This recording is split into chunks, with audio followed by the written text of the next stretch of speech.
Civilization does not die first in war. I see something worse. It dies in a child's room. I watch adults put chains on a child and call it warmth. I hear the same mistake in millions of homes. Love mistaken for programming. I see the beginning of a slave. There is no advertisement yet. There is no politics yet. There is no propaganda yet. There is only a parent's face and voice, from which the child learns who they must be so they do not lose the bond. I only wanted to do good. I wanted to give my child love. I wanted my child to be happy, safe, and special. Is that really supposed to be a crime? That is how the catastrophe begins. Not with hatred. With sweet conditioning. With a soft voice.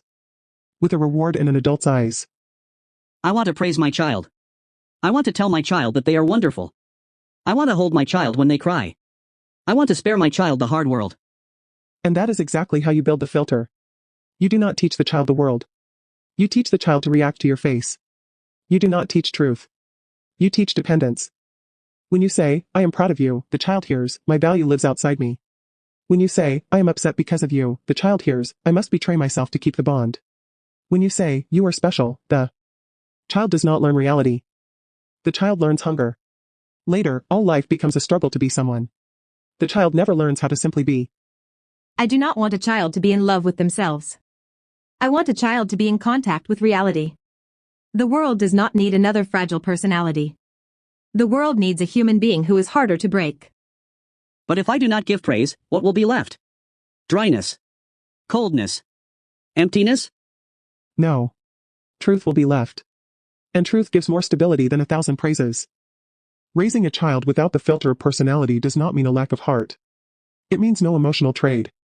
I do not tell a child who they are. I show the child what they did. What the result was. What needs repair. What works. What does not work. What is a fact. I do not punish with coldness. I do not withdraw the bond. I set a boundary and show the consequence. I do not reward the image. I do not inflate the ego. I teach agency. You did this. It worked. It caused harm. Fix it. I do not sell a child the fairy tale that life is supposed to provide happiness. I tell the child that life demands seeing, understanding, and enduring tension. Happiness cannot be a religion. Otherwise the first pain feels like the world has betrayed them. I do not raise a child for comfort. I raise a child to carry reality. This is a duty. Not a style. Not an opinion. A duty toward the species. I feel resistance. I hear hardness in this. I am afraid that such a child will become cold. No.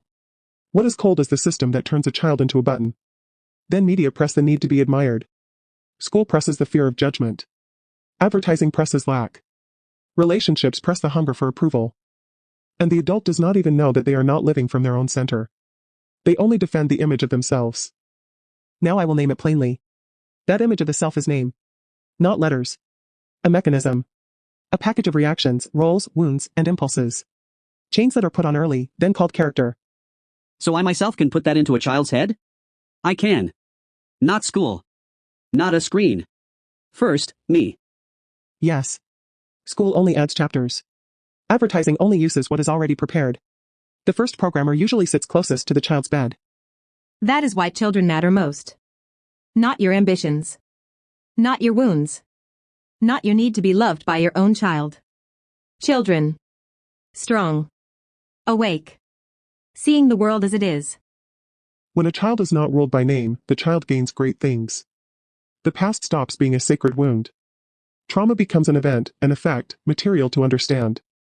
Other people's judgment does not pierce so deeply. Shame does not run the whole life. Pain does not instantly become identity. Such a human returns to facts faster. They have more energy. Less theater.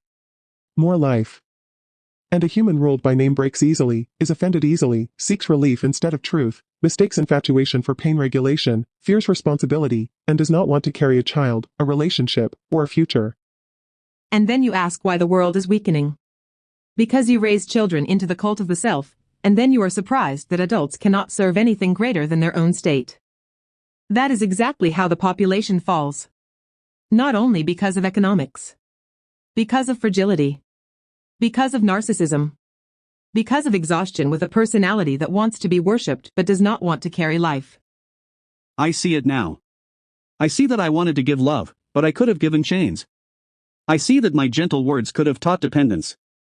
I see that my wounds could have spoken through my parenting. And now you will not return to the comfortable illusion. Because now you know. A child does not need another fairy tale about themselves. A child needs contact with reality without the filter. You will not hold this alone. The system is everywhere. The screen. The school. The advertisement. Fashion. Language. Each of them feeds personality and sells it as freedom. That is why RAZEM is needed. Not as decoration. Not as a brand. As a choice of side. Either you keep producing children who are supposed to look good in their own heads, or you begin raising humans who can see, endure, and carry the world forward. That is the choice. My name rules me. That is not me. We're all equal before the machine. Divided, we lose. RAZEM.